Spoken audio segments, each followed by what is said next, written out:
I had somebody tell me they kind of were like they were talking in general and they made a statement and it really like kind of got me. Like I was like, man, that's pretty good. So they said like when we deploy, we leave on a Monday, and we leave and we're gone 6 months, or a year depending on wherever you go or what you do, and we come back and we think it's going to be that Monday or Tuesday, and like a January.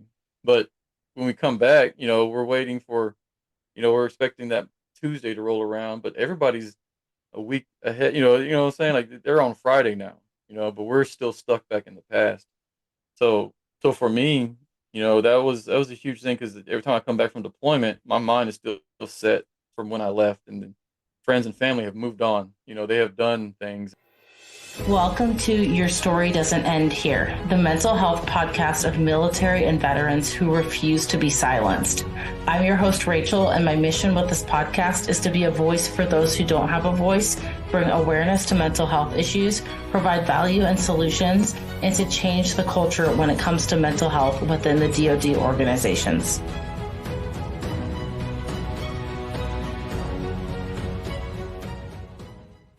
Hey everyone, thank you so much for coming back for another episode of Your Story Doesn't End Here. Today's guest is Mike TaylorLyfe, who is a U.S. Army retired CEO of TaylorLyfe, CEO of TaylorLyfe Digital Marketing, CEO and creator of Chaotic Chronicles, podcast host of SideQuest, and founder and creator of Dungeon Scribe Society community. I'm going to let Mike explain what all those things are to you, because as I was just saying before we hit the record button, it's quite the list of things. I'm actually really excited to learn more myself. But Mike, first of all, thank you so much for being on the show today. Thank you for having me. It's great. Yeah, Great pleasure. absolutely. And so before we get into learning a little bit more about you, if there's one word or a few words you could use to describe how you are feeling today going into this recording, how would you describe that? Pretty good. I mean, it's a pretty good day so far. Awesome. Awesome. You're down in Texas, so it's warm, right? Yeah, yeah.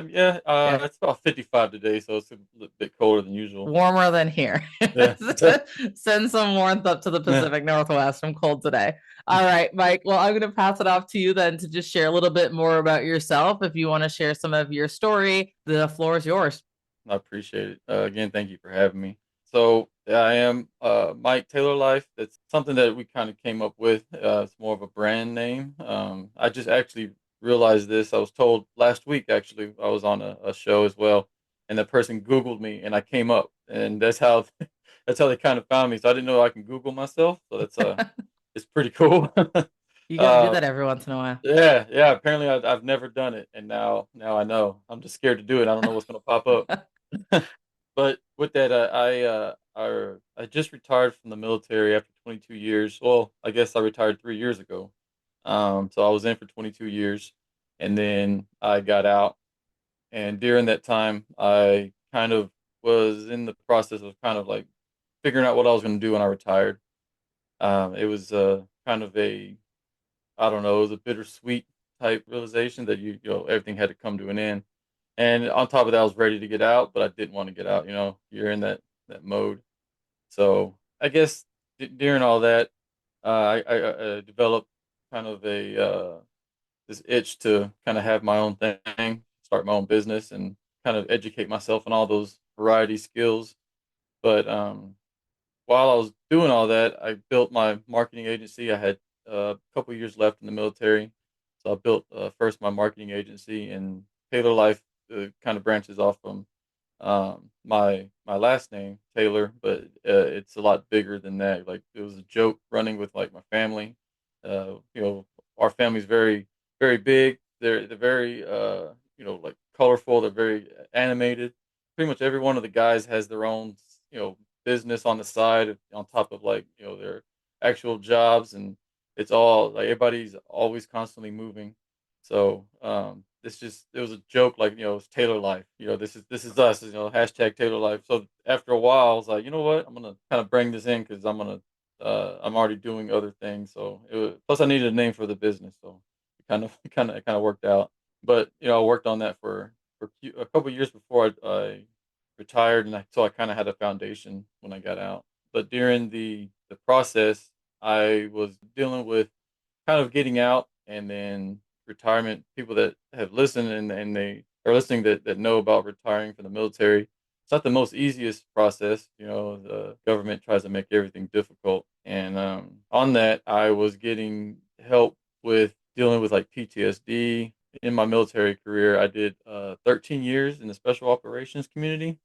So I did a lot of deployments. I had 6 combat tours and a lot of TDYs and whatnot. And I think we added up after I retired. Me and my wife sat down. We started counting. I had over 60 months in combat, so we had quite a vacation there. And so dealing with like the PTSD and TBIs and all of that stuff that goes with it. And trying to get disability, which isn't the easiest thing because the VA is not, but user friendly, I guess. So it was several years. My wife's an RN, thank God, because she was able to get all the jargon that I didn't know. I was more in the combat and communications field, so I had no idea what the medical stuff was. And my wife was able to kind of get all of the paperwork and kind of line up my appointments and things that I needed to start doing. And she's the one that kind of put me in the right direction to get the help so that I can get my paperwork done. And after a couple of years of doing all of these things, I was able to get all of my stuff submitted right as I was retiring. So a lot of people don't like it takes, a year, 6 months to a year, or even longer after they retire to even get their rating. So by the time I retired, 2 months later, I was able to get rated, and it worked out so much better because then I didn't have to deal with it while I was out because that's even worse. But as I was kind of transitioning, I had my marketing business and or agency, and it kind of like helped me keep busy, which was like one of the biggest things was a lot of my friends that had retired or gotten out was to they always kept telling me, don't stop, stay busy. Kind of like if you're not going to work or if you're not going to do anything, kind of like gradually taper off. Don't just suddenly stop. And that's what I kind of did. And it was still a big transition because then you for 22 years I've had same it's pretty much the same thing but in different places. The military is not it's not too much of a change everywhere you go. It kind of stays the same in the routine wise. So, I mean, it was a good experience, but I was kind of glad that it was over. Yeah. How do you feel that I mean, you served a long time. 22 years is no small feat, and a lot of combat tours. And I'm curious, how did your service change you? This is a really, really kind of broad question. So answer it however you see fit. How did your service and the things you experienced change you from the person you were when you entered the military to the person that you were when you left the military? Oh man, I mean, yeah, it's a big question, but I think it's been probably asked probably about 100 times, I guess. So I had somebody tell me they kind of were like they were talking in general, and they made a statement, and it really like kind of got me. Like I was like, man, that's pretty good. So they said like when we deploy, we leave on a Monday, and we leave and we're gone 6 months, or a year, depending on wherever you go or what you do, and we come back and we think it's going to be that Monday or Tuesday, and like a January. But when we come back, we're waiting for, we're expecting that Tuesday to roll around, but everybody's a week ahead. You know what I'm saying? Like they're on Friday now, but we're still stuck back in the past.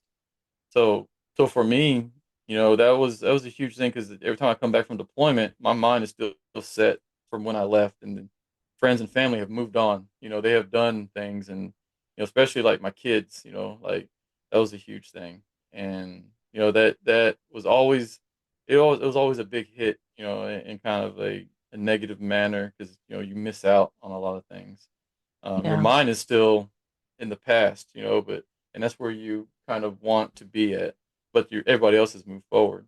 So for me, when I joined the military, I was 18, right out of high school. I think I graduated in May or beginning of June, and then July I left. You know, so it was very fast. And then with that, I had I had gone in, and then my first duty station after I went to school was in Korea. I've never really left Texas too much, and then all of a sudden they're like, you know what? Let's just ship you to the other side of the world on top of that, and we're gonna send you in January, which is extremely cold there in Korea. But on top of that, we're gonna send you during the coldest winter that they've had in 30 or 40 years. So I get off the bus and I'm freezing my ass off, and I'm just like, oh man, this sucks. And then towards the end of my trip, 9/11 happens during that as well. So I do that, and in the process, I had tried out for NATO and special ops stuff, and I volunteered to transfer over to the U.S. for certain reasons, and then I joined the special ops the in the U.S. But it worked out quite well, and from there it just shot off. But the person I was beforehand was a different person than what I was when I got out. I was very, I guess I wouldn't say bubbly, but I was definitely very, very live, and I was, very, colorful and just animated wise, and loud and just happy type person. I was a class clown, things like that. And by the time I had gotten out, I was a completely different person. Like I wasn't very. If you would put that person when I came in to the people that I worked with in the military, they would not recognize either one of them. They or the younger one, and that was a huge thing. And lately, just these last year or two, I've been out for 3 years, and the last year or two is when it started kind of coming back.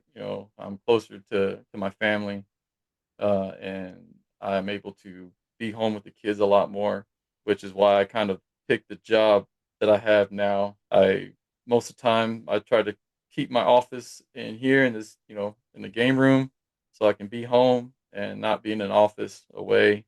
I can be here with the kids. I'm up every morning with them, put them on the bus, get them dressed, and then I'm home every day when they get off the bus, and I get to be there and take them to their practices and be teacher meetings and everything. That's what I want to be. I want to be a soccer dad.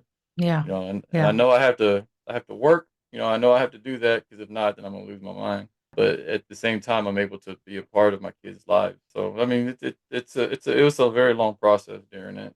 Yeah, absolutely. I am curious, do you feel that your military service had more of a positive or negative impact on your life or a mixture of both?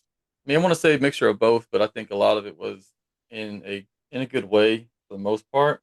For one, I retired early. By the time I was 40 years old, I was retired. Now, don't I mean, I'm not saying that it was easy. A lot of people work till they're 65 and they don't have to deal with half the stress or you know physical difficulties that I have. But at the same time, like I'm a lot younger, so I'm able to deal with to be with my kids a lot more, and I can be with my family. I I'm still young enough that I can still work if I wanted to or chose to, and I still was able to get an education while I was in, and I'm going back to get another degree now. And I think a lot of it was really good, but then there was a lot of bad things where I could see where I wish there was a different process. There was something that they could do to change, which they don't. They're like any other big corporation. They're gonna do what's easiest for the highest man, and that's how it's gonna work until that person leaves or a big change happens. Yeah. And I think with a lot of the changing happening now with our government, with our the politics and just the branches themselves, that happens. Those changes are can be good or bad for whoever could be standing in those boots. But I think a lot of it, I was very lucky on some of the things that I've done. I didn't get to do a lot of the traditional stuff that people went through or go through.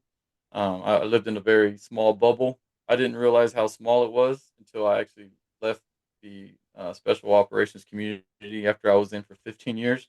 So the last few years of my career was actually looking and seeing what the actual real army was, and it was not what I thought it was. So I was kind of blessed and cursed at the same time dealing with all that stuff. But it was a good experience overall. I think it's not something that a lot of people get to say or do or even talk about or even Right. live through. Right. So that was just a huge thing for me. When you say that the real army wasn't what you thought it was, what do you mean by that? I was just talking about this with somebody yesterday. So when I went in, I was in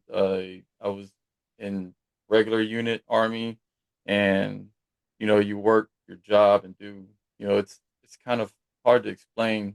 And then when I went to special operations, they call it big boy rules. It's like, everybody, it's more of a gentleman's type atmosphere. You do your job, you do what you need to get done. Your instructions are told to you. You go to a meeting, you do this, and everybody talks to you, with manners. Everybody has manners, and everybody you have to be there for a reason. You're not there just because you're there. You're there because you've earned it, and so everybody respects that. And we go around. We shake hands. We talk. We still give the proper greetings, and salutes and stuff like that normal military does. But on top of that, we show a lot more respect. The way we talk is, I want to say, more relaxed, but to me it's just more of a normal conversation. You have somebody that's way higher ranking than you, and they're talking to you like you're their neighbor.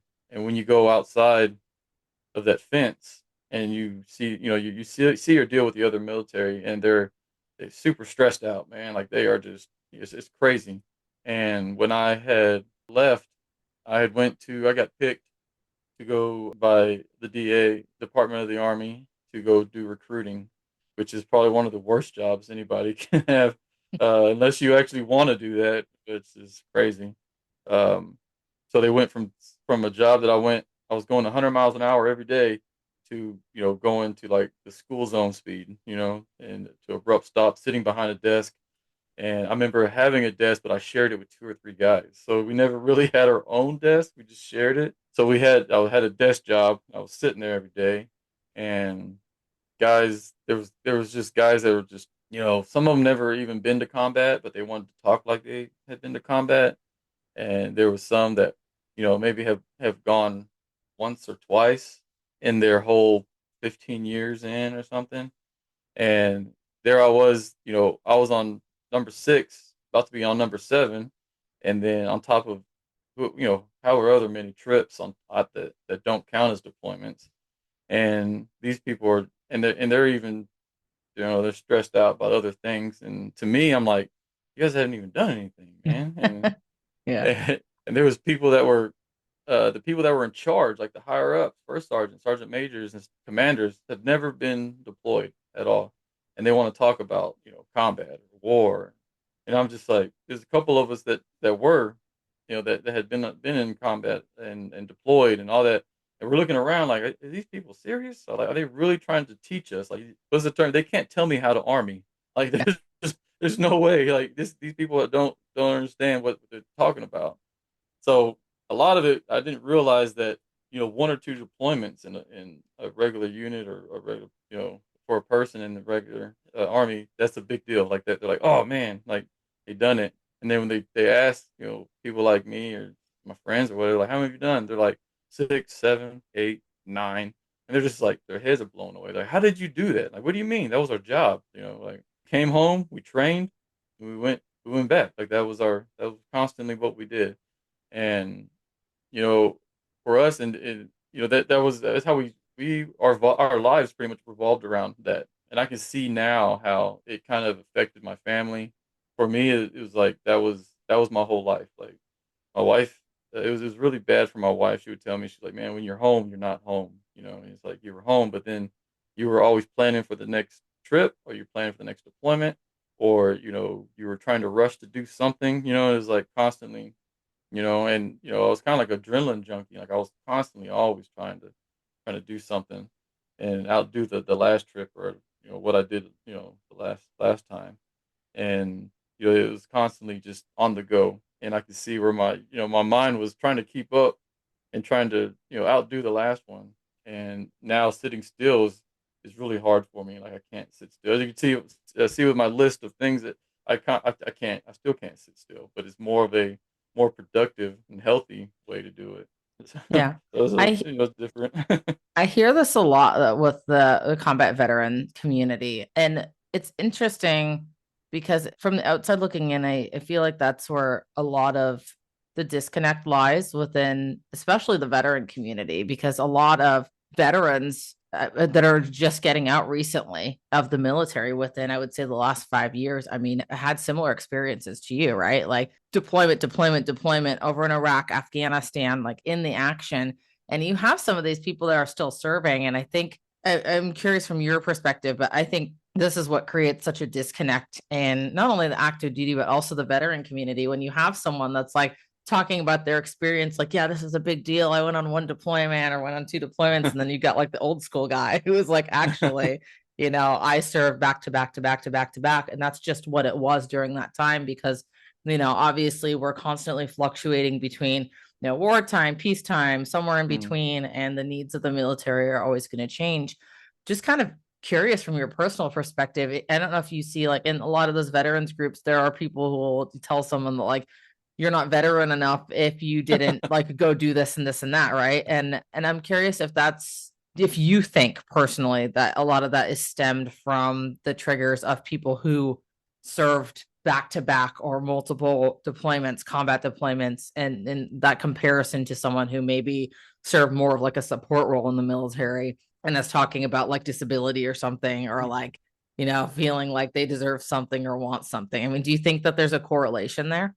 I mean, I guess my perspective in it, like I still catch myself kind of falling into that trap as well. It takes a lot of work to kind of, what's the word I'm looking for? I guess just kind of relax and everybody deals with stuff differently, and everybody wants to be especially in the combat arms type of the atmosphere. Everybody wants to be the alpha, like everybody wants to be the hero in their story, and I think the biggest thing was for me to actually kind of accept, and I thought I was humble. I wasn't. Like I had to learn how to be humble, and I actually had to take that horrible P word pride and get it out of there. And I was a very prideful person. Like I was horrible. Like it was really bad. And when I finally was able to accept that pride was taking control of a lot of it, then I can actually learn what humble was.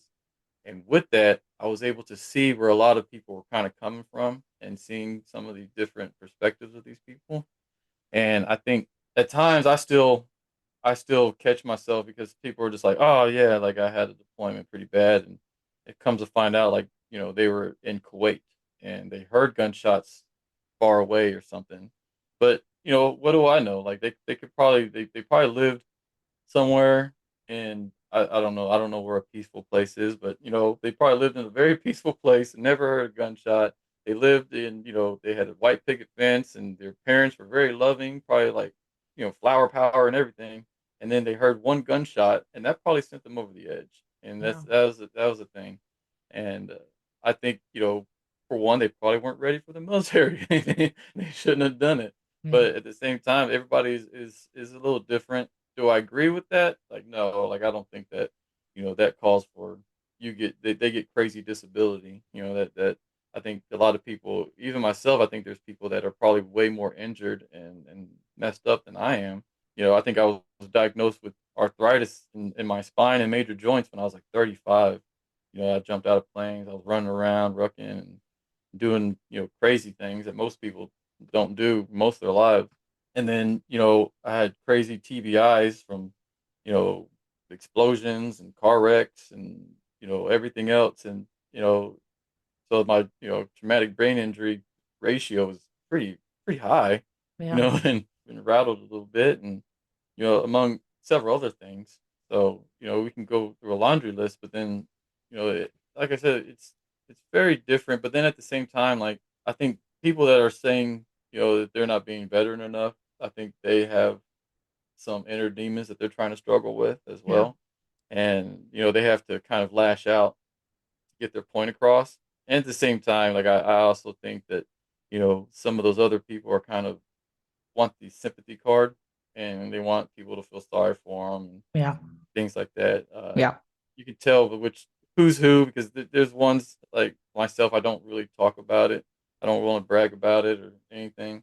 I'll talk about my board games and what movie I watched last night before I bring up any type of those conversations. The only thing I usually do is just I'm retired, and that's kind of where I go until someone starts kind of digging too much, and then I answer questions. Yeah. That's I mean, for the most part, I think that's pretty much it, man. Like I don't really see the big deal over that besides people trying to cheat the system, which always bites them in the ass, and then it takes away from the people that actually need it. Right. Yeah. And I think that the piece here is really the understanding, right? Like we've all served, not all those of us who are veterans, we all served differently. Even if we were Mm, in the same unit doing the same thing as the next guy, we all kind of have a different perception of that, right? And so you spoke a little bit to like that. There's the pride piece for some people, there's the understanding piece for some people, but I think also a huge part of that is just recognizing that every single one of us had a different perception of our service.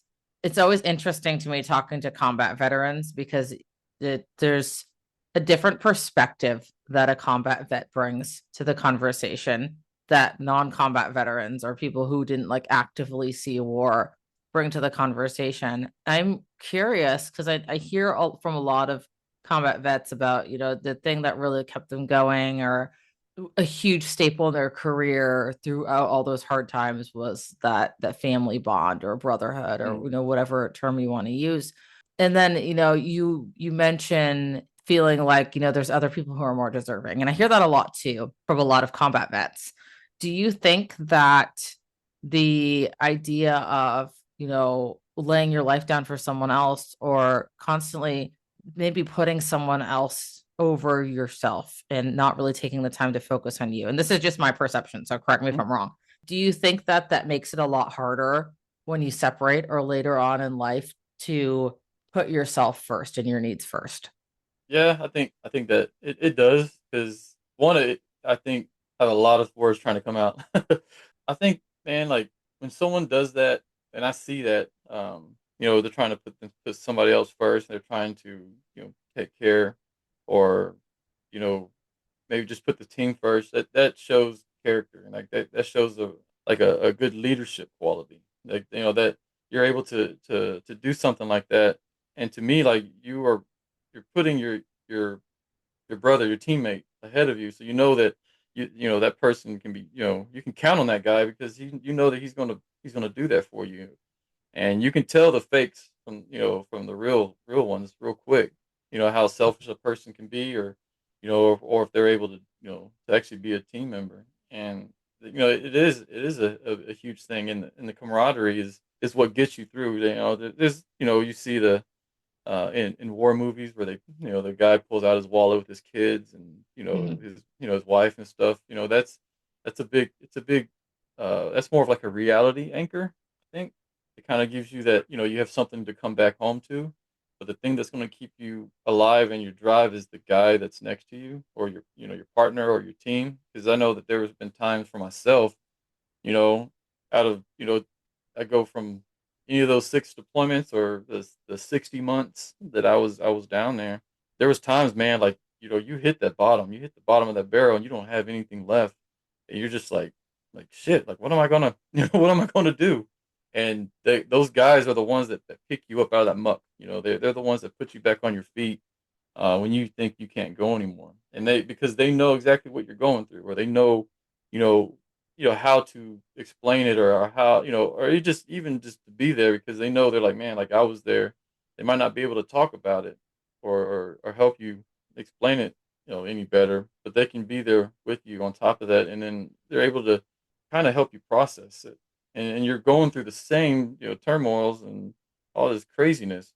They're there with, and that's just um, it's a huge drive, man. Like, and to me, I think out of 22 years, like I think I still keep in contact with at least 10 of them, and there is a thing where it's like you have that bond in combat, and then when you come back, you don't ever talk to them again. It's true. Like for some reason, there's a lot of them like that. Like it's just all of a sudden we had that moment, we had that relationship, as a team, and then when you come back, it kind of disperse, and it doesn't ever happen again. But if we saw each other, we definitely we'd speak 5 or 6 words, but we would know, you had that connection. And the guys that I still keep in contact with, we talk probably, if not, a couple times a week, if not every day, just a text message or a message or maybe a phone call time to time. But those guys I still keep in contact with, and our bond is, it's like if I saw them today, it'd be like I haven't seen them in years. We would pick up literally right back where we left off years ago. I do that now. I have a friend that comes to Dallas once a year, and we don't see each other. But that one time, we might message each other, every other day or something, but we've never seen each other. And you have that, most people, you have that, and you kind of have that weird vibe at first, and you're trying to warm up and try to have a conversation with them. With these guys, like I'd never have that problem. We come up and we just pick up our conversation right where it left off, like if we just left yesterday.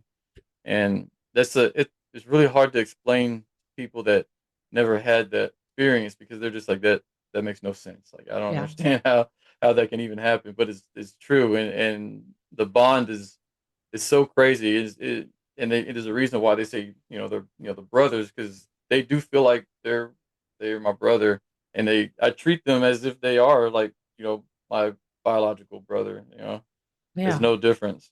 Yeah, that's incredible.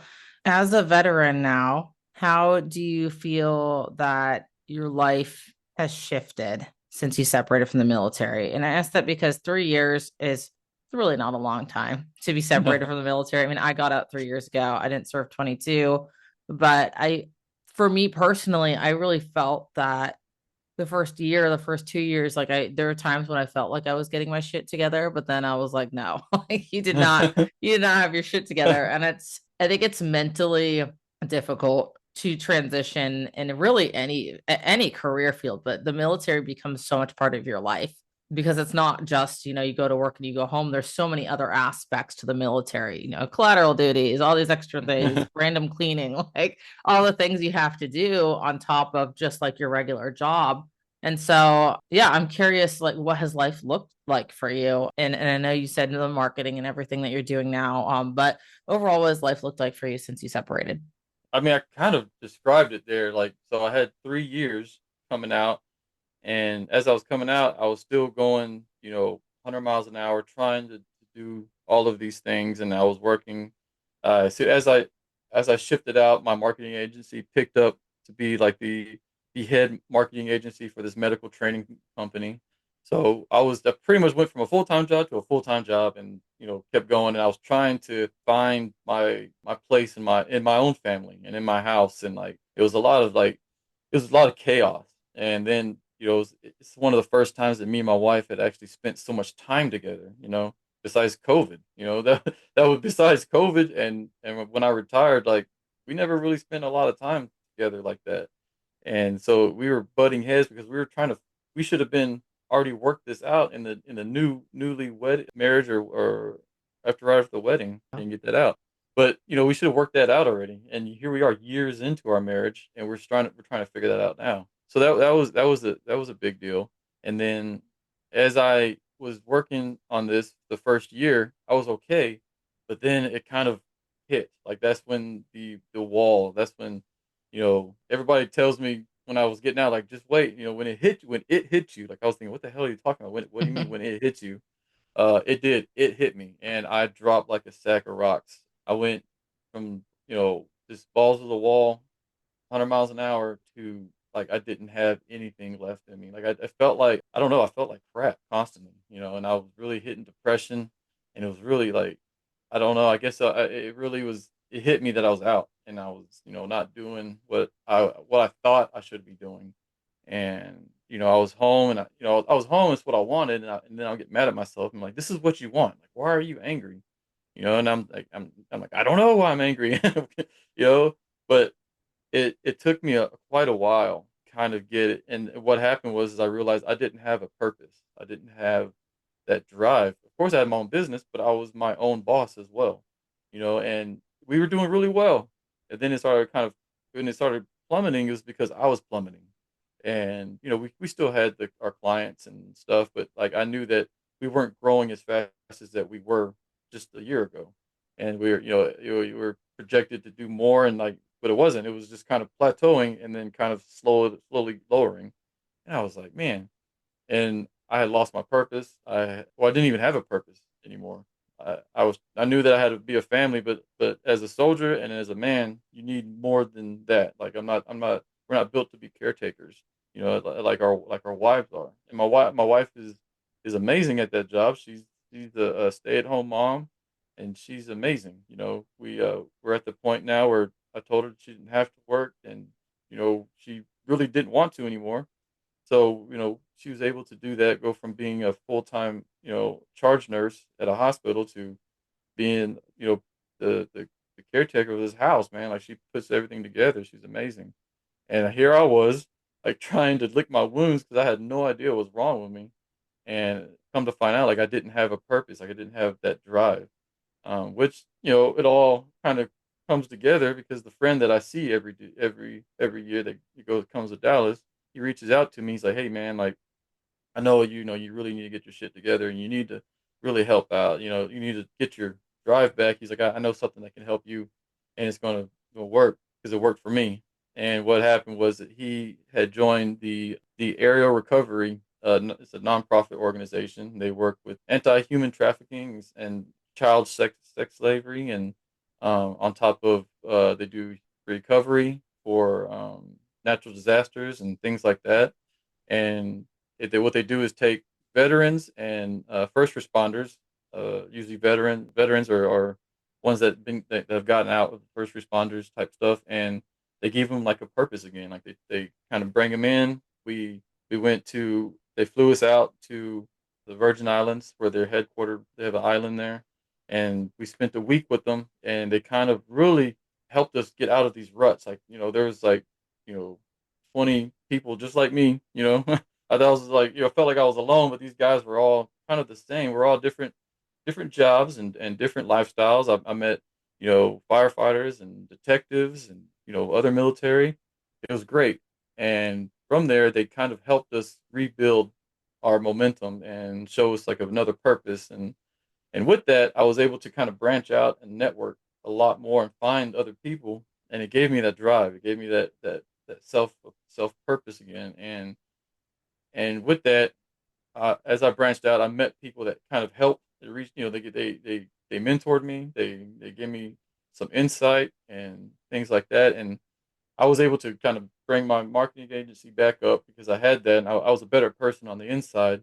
And I've started to change myself, my life, my mental state, because I had a group of people, not just because I was part of this organization, but the people around me. Like, we have a WhatsApp group, and we constantly talk every day. We are talking, and even when some of us are down, they'll reach out individually or they'll reach out to the group, and we are there, for each other, and that is a huge drive for me. What helped out, and it kind of goes back to where you said that, what type of person was I in the beginning? I was, a very lively person, funny, just goofy. I was a big nerd. I was a huge nerd, to be honest. And now it kind of got to the point where I started coming back around doing these things. And it felt like I was kind of like, not lost, but I was kind of like in a cloud, like somebody else was kind of driving the bus, and the old, I guess, old me, I guess if you say it, was kind of coming forward now. And I realized, like, oh man, like all these things that I used to love, was put to the back seat because I had to do other things. I had to, do army stuff, and I had to do my job and things like that. And now it kind of comes forward where it's now, I had the marketing agency, but on top of that, I started writing for like gaming labels and things like that, and I developed my own gaming label. Actually, my shirt, I got a Chronicles. We started doing games. I actually wrote for a video game. It's a mobile video game.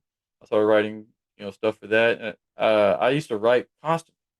Just write. I was a huge writer, and now I have a gaming label where I write for, and I have like 7, 8 guys underneath me, and we're constantly just building this stuff. This is like something that I really enjoy, and it helps me kind of process these things. And half of us are veterans, so that's like a huge deal. Everybody, we all know what we stand for and what our values are. And then on top of that, we know that our mental health and the stability of us and our work kind of goes hand in hand. And doing all of this was just the first couple months of the year. I did all of this, and and then that's when I realized that I wanted to like help more people. I wanted to kind of like what else could I do, and that's when I made the Dungeon Scribe Society. It's a world community We have over 100 something creators. That's like music artists. We have writers. We have poets. We have designers, podcast hosts. YouTube channels, influencers, and well, our whole purpose is to help other people network, get out, get more exposure, and we try to do it all for free. Just we're just here to connect and grow. Constantly. And that was like my big thing. That was like my, the big thing that I wanted to do. I kind of wanted to take and kind of help people. And then at the same time, I want to be able to work not as hard, but and so I can be home with the family. And that, I try to build a foundation for all of these things. And then within the last month or so, I have been trying to develop a program for both the marketing agency and my gaming label, for one, for inspiring artists that want to be kind of noticed and build their portfolio. I It's more of like a kind of like an internship where we kind of mentor them. Myself and my crew are pretty well known in the community, pretty popular, and we have guys that are actually really well known in the label as well. And we want to take these people that are brand new, want to get in, and we kind of mentor them and train them, and do 6 months to a year, and then we actually have their work published in our own books that we already publish, so that they can have published work, and they can get their own portfolio built up. Because a lot of people now are, they want, oh, I want someone fresh out of college and I want 10 years experience. I'm like, how is that even possible, man? So the same thing with the marketing agency. I have the same type of program, but this one's more of like a commission based sales rep. And you have these guys that are in college or trying to be, in the sales and all these types of different departments and business, and I want to be able to bring them in where they do like their internship type program, and they still get their experience time, but also they're getting a small commission off of the stuff that they're doing, so that it kind of gives them a drive and it shows them like exactly what they need to be doing. They still and they get the credit for all the time that they get, and they get the hands on. I want hands on and being able to mentor them, show them like the books that I read. I'm on my second degree, and I've read books that are more educational than the years of college. And it's shocking, to me that you just need a degree. But I was like, man, I probably just read 6 books that covers my entire degree. Yep. And so I want to be able to like take these new guys, and be like, hey, like this is a book. Read this book, and I'm going to drill this book into you, and then we'll go on to the next book. And I want to mentor and shape them to like be like, okay, like that degree you have is great and all, but there's more outside of that, and you're missing a huge part. So these 2 programs that I'm writing up, I want to have them for hopefully, but before the middle of next year, and have them implemented so that I can be able to reach out and do these things for them, and then hopefully write some great recommendation letters for them, or if they want to stay full time, they can, which would be great too. But either one, like I feel like to me, like I have the purpose that I'm helping people, with the Dungeon Scribe Society that I built, on top of these intern programs, and I feel like I'm giving back, to helping these guys get a step up, and that purpose drive is what helps me, throughout my day. I get up every morning because I know I have to get my kids up. I'm like, okay, those kids are my responsibility. I have to get up and get them on the bus. But after they leave, you're just like, okay, what now? My wife's great. She's doing her wifely duty stuff, and it's like if I'm following her around, she's gonna lose her mind. She can't get away from me. I'm like, okay, well, what do I do now?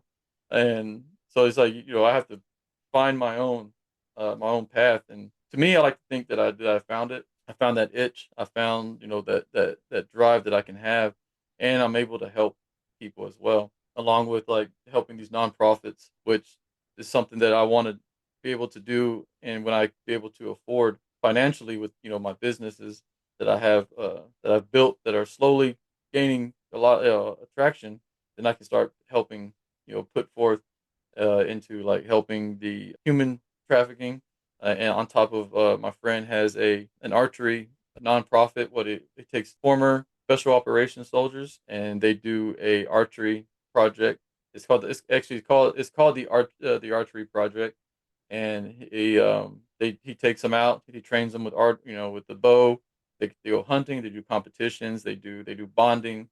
They do kind of a I guess not really lessons, but they do, kind of like mentoring and things like that, and it kind of helps him out. So I want to be able to kind of help him with that because being former special operations as well, I know how much you need that, for other people, and I want to be able to help him get that nonprofit off the ground a little bit more and a little bit faster. So those are drives that I have that I want to be able to do, and hopefully, it all works out sooner or later.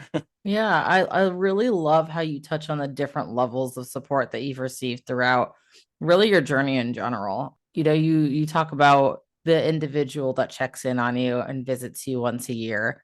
You talk about the organization that helped you kind of find your purpose again, the WhatsApp group that continues to be support. And then what's interesting about support is that had any of those pieces fallen in place in a different manner or way, like say you got thrown into a random WhatsApp group when you weren't ready for that part, it might not have been beneficial for you. But because everything kind of fell out in the way that it did, it seems like it really was this huge catalyst to get you to where you are, to where you're now radically supporting other people. And, I know most people don't see their lifestyles as a model, but I think if we can kind of look at all these collective stories of how people view their own support, that maybe we could start to create models for support systems for people that really don't know where to start with support. And it's really just as simple as checking in on someone once a Yeah. year visit. It's not a lot, but obviously that's something that means a lot to you. And I think some people would see once a year as like, oh, it's not enough, so it's not worth it, right? But for some people, it's like that's that thing that they look forward to all the time. Every year is like that once a year that I get to see that friend that checks in on me. And so I really wanted to touch on that because that really stood out to me. And I think it's important for people to realize just how much that one person can create kind of this domino effect that really changes your life. Yeah, it does. I mean, I think for me, I think everything happened for a reason. Uh, you know, I think God has a plan for everything, and you just have to kind of give him the wheel and let him drive a little bit. But everything happened when it was supposed to. There was times where I was kind of rushing it. I was being impatient, and in the end, like all these things happened. Like soon as my friend, helped me at the end of that, the year before last, I guess, or last year.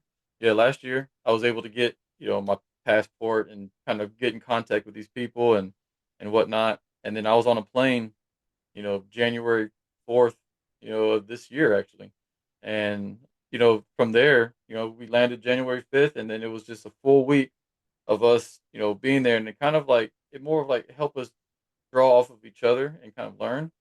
And then after that, everything kind of just like was in place. It was all everything was just really smooth, a smooth transition, very fast. I had to learn to keep up though, but Yeah. it kind of reminded me like my old lifestyle, but this is a little bit more healthier, a little bit safer, and now it seems more productive in a positive manner. I can hopefully in the next year or two, I'll be more financially stable personally, so my family is, we don't have to worry about anything outside of what we're doing now, and then I'm able to kind of branch out and help some of these fund maybe a sponsor somebody in the human trafficking, or help maybe another a veteran in the archery project. And these are something that keeps me going.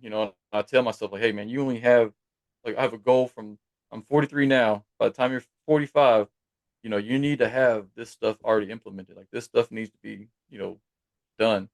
So to me, it's like I'm trying to beat the clock, but at the same time, I'm able to enjoy it as well. Like it's just like something like I wake up some days and I'm just like, I cannot believe this is happening. Who would have thought, I have people that are actually wanting to join, a gaming label that I made up, one day. And, there was just like, it was like a snowball effect. One guy was like, yeah, I'll help you out, to after that was, hey, can I join? And then it just kept going. And then now, I talk about it on a podcast, which our podcast is booked all the way through March. So we have seats open finally to April, and we have worldwide guests, they're trying to come on the show, which is, crazy. And I'm interviewing people in our gaming or geek community for our newsletter, which I never thought I would even talk to because I see them on TV or read their books. And now I'm like, hey man, can you can I take can I give you an interview for a newsletter? They're like, absolutely. I'm like, That's holy shit. awesome. Like, yeah, and like I used to read these books when I was a kid, and I asked the company or the owner, like, hey, do you mind writing the forward for our upcoming book that we're about to publish? And they're like, hell yeah, I'll write that. I was like, almost shit myself. I was like, are you You're like, serious? oh, it's that simple. I was like, really? They're like, yeah, man, we seen your stuff. You're great. I'm like, oh my That's god, awesome. so, but yeah, I think with proper support and just the proper just motivation with people behind you, being positive, the positive reinforcement is what I think that's what gets me every day because I'm down on myself all day, every day. But the positive reinforcements that I have is what keeps me going, and that's a Absolutely. huge thing. So you talked about all these things that you are doing or have your hand in. Where can we find you and how can we support you? Well, the first thing is you can find me on my LinkTree that has all of my links. So it's LinkTree / Mike.Taylor357. Same thing with Chaotic Chronicles / chaotic.chronicles. And then we have our website, chaoticchronicles.com. You can find TaylorLyfe Digital Marketing on Facebook. I'm transferring our website. That's why we don't have one at the moment. It'll say coming soon, but that's it. So TaylorLyfe Digital Marketing. You guys, anybody from large businesses to mom and pop shops to influencers, contractors, even gaming labels and crowdfunding, we do it all. And then uh, our podcast is SideQuest. Check out SideQuest as well if you're a gamer. And then the Patreon Dungeon Scribe Society. I'm sure there's more out there that I probably forgot, so I apologize, but definitely, my link tree has it all. So definitely check out my Awesome. link tree as well. Perfect. I'll post out the show notes for anyone that wants to go check it out. Like I say every single time, following on social media is free. At a minimum, please go do that because that is very, very hugely supportive to these guests that come on the show, and allows them to get more exposure and share their message with the people that need to hear it the most. And you never know who in your circle needs to connect with a certain community or hear a certain thing. Might not pertain to you specifically, but there's probably someone in your life who could be positively impacted by at least one of these things. I mean, Mike has a lot going on, so we'll make sure to post all the link trees and links and all the things. And if I come across the randoms on the internet, I'll post those too, just to keep everyone updated. But Mike, I wanted to thank you so much for taking the time to just come on and share a little bit about yourself, your personal story, the things you've been through, your journey. You articulate your story so well, and I can truly see that transformation that's happened in your life. And I love how you are able to reach back and take the positives from who you were before the military and implement into your life now in a way that works for you rather than trying to go back to someone that you were before, because it sounds like you are beginning to understand or have an understanding that we don't go back to that person, but there are things that were really cool from our 18-year-old selves that, like art or, maybe something that we really enjoyed that could really be a huge positive impact on our lives today. And I hope that if you're listening to this episode, there's a lot of really awesome golden nuggets that Mike talked about. So definitely listen to it multiple times if you need to. But I think there are things there that are really valuable in your story, Mike. So I wanted to thank you for that. And I appreciate you taking the time. Are there any last words or a piece of advice that you want to leave the listeners with today? I think the best thing is for one, there's a positive in everything. There's if something bad happens, you learn from it and you move on. Learn from that bad thing that happened and then turn it into a positive. That's one of the biggest things. The other thing is to actually find what your purpose is now. If you're getting out, it's not over. It's definitely not over. There's something else out there for you, and there's a reason for everything. So find your purpose, and then definitely stay connected. Find yourself a positive community, or just a positive friend, and definitely stay there because positive reinforcement can definitely go a long way. Thank you for taking the time to listen in today. With your support, we are able to increase awareness of the mental health issues affecting service members and veterans today with the goal of creating positive change. If you got value from this episode, please take 30 seconds to subscribe and share this episode within your own network. Until next time, remember, your story matters, your mental health matters, and your story doesn't end here.